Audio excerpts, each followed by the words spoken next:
Hello दोस्तों, मैं हूं पल्लवी। आज हम दो महान लीडर्स की शॉर्ट स्टोरी डिस्कस करेंगे। एडोल्फ हिटलर, जिसने अपनी लीडरशिप के दम पे कंट्री को डिकेडेंसी यानी पतन की तरफ ले गया, और महात्मा गांधी, जिन्होंने अपने देश को अंग्रेजों से आजाद करवाया। लीडरशिप एक पोजीशन या पावर नहीं है, ये एक रिस्पॉन्सिबिलिटी है, पर्पस या विजन के लिए। It's about courage, how you present yourself in unpredictable situation. और सबसे इम्पोर्टेंट, लीडर का मतलब है खुद से शुरू होना। दोस्तों, एक बात याद रखिए, दुनिया में हर रेवोल्यूशन एक आदमी की सोच से शुरू हुई है। एडोल्फ हिटलर एक आदमी जिसे दुनिया ने रिजेक्ट किया, आर्टिस्ट बनने चला था पर हर बार फेल हुआ, पर उसने हार नहीं मानी। वर्ल्ड वॉर फर्स्ट में पार्टिसिपेट किया, जर्मन आर्मी ज्वाइन किया। वॉर के दौरान वो एक ब्रेव सोल्जर था, उसे मेडल्स भी मिले। जब जर्मनी वॉर हार गया तो हिटलर को लगा कि उनके लीडर्स ने उनके देश को धोखा दिया। यहीं से उसके अंदर बदला लेने और जर्मनी को महान बनाने का जुनून पैदा हुआ। वॉर के बाद हिटलर ने जर्मन वर्कर्स पार्टी ज्वाइन की, जो बाद में नाजी पार्टी के नाम से फेमस हुई। हिटलर एक पावरफुल स्पीकर था, उसके स्पीच लोगों के दिल को छू जाते थे।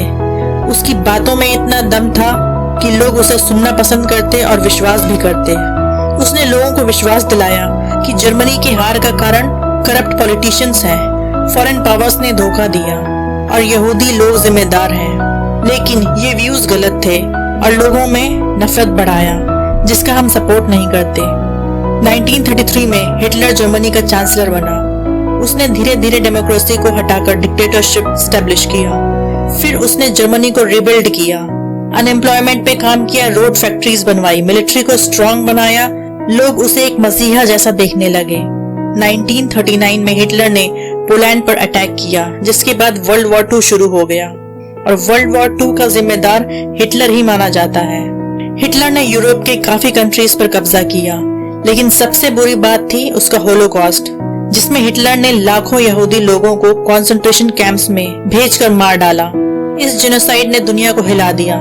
जैसे जैसे वर्ल्ड वॉर 2 आगे बढ़ा, जर्मनी हारने लगा। 1945 में जब अलाइड फोर्सेस ने बर्लिन को घेर लिया, तो हिटलर ने अपने अंडरग्राउंड बंकर में सुसाइड कर लिया।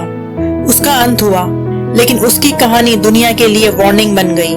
हिटलर ने नफरत को वेपन बनाया, जर्मनी के गुस्से, बेइज्जती और ब्रोकन इकोनॉमी का फायदा उठाया, लीडरशिप के नाम पे प्रोपेगेंडा चलाया और पूरी दुनिया को डिस्ट्रक्शन की तरफ ले गया।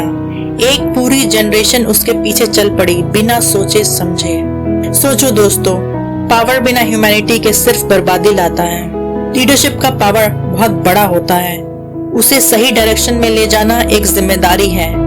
नफरत का एंड डिस्ट्रक्शन होता है। कभी किसी कम्युनिटी, कास्ट, रिलीजन से नफरत मत करो। डिसिप्लिन और विजन से बड़ा कुछ नहीं, बस इंश्योर करो कि वो एथिकल हो। दोस्तों, अगर डायरेक्शन गलत है तो क्राउड भी क्राउड नहीं, एक अंधी लहर बन जाती है। जैसे आज की डेट में टेररिज्म एक बहुत बड़ा मुद्दा है, जो रिलीजन बायस क्रिएट कर बेकसूर लोगों को मौत के घाट उतार देता है। दोस्तों, हम एक और लीडर महात्मा गांधी के वो इंसिडेंट जानेंगे जो उनकी लाइफ का टर्निंग पॉइंट बना, जहां से मोहनदास करमचंद गांधी से महात्मा गांधी बने। एक आदमी जो ना फिजिकली स्ट्रांग था, ना उनके पास आर्मी थी, ना पैसा, ना पॉलिटिशियन बैकग्राउंड, फिर भी उन्होंने एक ब्रिटिश एम्पायर को हिला दिया, क्योंकि उनके पास था सिर्फ एक विश्वास, ट्रुथ, विल पावर और लोगों के लिए सेक्रीफाइस करने का जुनून। 1888 में गांधी जी इंग्लैंड लॉ पढ़ने गए। फिर 1893 में उन्हें एक केस के सिलसिले में साउथ अफ्रीका जाना पड़ा। तब तक वो एक सिंपल इंट्रोवर्ट, नर्वस लॉयर थे। कोई सोच भी नहीं सकता था कि ये एक दिन दुनिया के सबसे बड़े नॉन वायलेंट लीडर बनेंगे।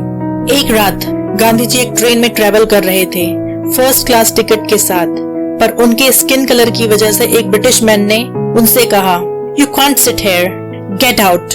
गांधी जी ने मना कर दिया और बोले, "मेरे पास वैलिड टिकट है।" तब कंडक्टर ने उन्हें जबरदस्ती ट्रेन से बाहर फेंक दिया। Gandhi ji was ejected from train. ठंड में, अंधेरी रात में, पीटर मारिट्सबर्ग स्टेशन पर। उस रात उनके पास दो रास्ते थे, या तो चुपचाप इंडिया लौट जाएं, या इस बेइज्जती को अपना आंदोलन बना दें। और उस रात गांधी जी ने डिसाइड किया, मैं नहीं झुकूंगा, अपने अधिकार के लिए मैं लड़ूंगा मगर बिना हिंसा किए। इसी ट्रेन इंसिडेंट ने उनके अंदर की आग को जला दिया।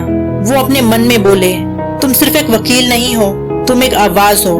तुम उन लोगों के लिए हो जिनकी कोई आवाज नहीं। उन्होंने साउथ अफ्रीका में 21 साल बिताए इंडियन कम्युनिटी के सिविल राइट्स के लिए लड़ाई लड़ते हुए। उन्होंने सत्याग्रह का कंसेप्ट वहीं से डेवलप किया और वहीं से उनका मिशन शुरू हुआ, ट्रुथ, नॉन वायलेंस और करेज के साथ देश की सेवा।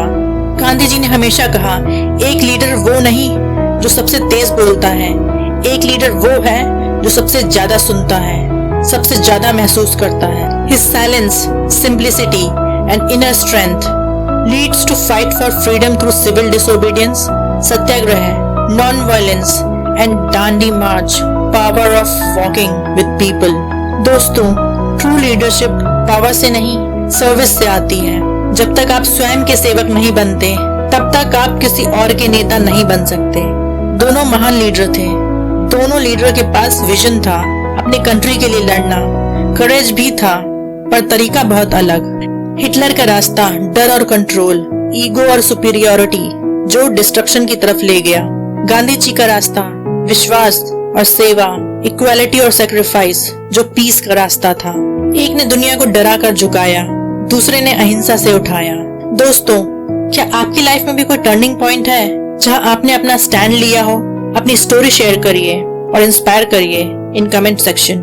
लीडरशिप सिर्फ सीईओ या पीएम होने का लेबल नहीं है। लीडरशिप है जब आप एक दोस्त को डिप्रेशन से बाहर निकालते हो, जब आप घर में सबसे पहले उठते हो और फैमिली के लिए जिम्मेदारी लेते हो, जब आप अपने सपने के पीछे पूरी ईमानदारी से लग जाते हो।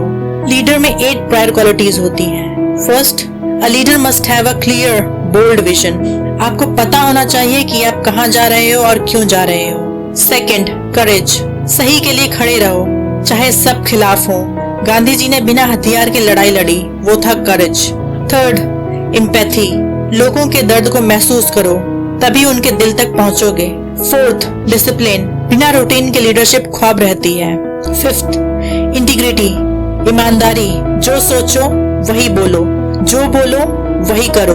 जब सब कुछ आपके अगेंस्ट हो, तब भी आप सच के साथ खड़े रहो। That's true leadership. Sixth, accountability, गलती हो या सक्सेस, एक लीडर ब्लेम नहीं करता, वो जिम्मेदारी उठाता है। टीम फेल भी हो जाए तो उन्हें मोटिवेशन करना, उनका स्टैंड लेना और उन्हें सिखाना लीडर करता है। सेवेंथ, इंस्पायरिंग अदर्स, जो खुद जीत जाए वो अच्छा है, जो दूसरों को जीतना सिखा दे वो लीडर है। एट, अडेप्टेबिलिटी, परिवर्तन के साथ चलना, जो लीडर बदलने से डरता है वो सबसे पहले मिट्टी में मिलता है। नेल्सन मंडेला 27 साल जेल में रहे, लेकिन बदले के लिए नहीं, बदलाव के लिए। मंडेला ने अपार्थेड मींस रेशियल डिस्क्रिमिनेशन के खिलाफ स्ट्रगल किया, जेल के बाद भी फॉरगिवनेस दिखाया। ट्रू लीडरशिप तब होती है जब आप बदला नहीं, समझ को चुनते हो। APJ Abdul Kalam, the missile man, वो लीडर जो साइंटिस्ट भी थे, टीचर भी। कलाम सर ने डीआरडीओ और इसरो में काम करके देश को मिसाइल टेक्नोलॉजी दी, पर उनकी असली लीडरशिप उनकी ह्यूमिलिटी और फ्यूचर पे भरोसा था। एज प्रेसिडेंट उन्होंने यूथ को एम्पावर किया। Malala Yousafzai, courageous youth leader, गोली खाई पर आवाज नहीं रोकी, तालिबान ने रोका, लेकिन मलाला ने दुनिया को दिखाया कि एक आवाज भी रेवोल्यूशन ला सकती है। She became the face of girls education globally at just age 16। दोस्तों, जब आप खुद पे विश्वास करना शुरू करोगे, दुनिया रुकेगी, सुनेगी और बदलेगी। A leader is one who knows the way, goes the way and shows the way।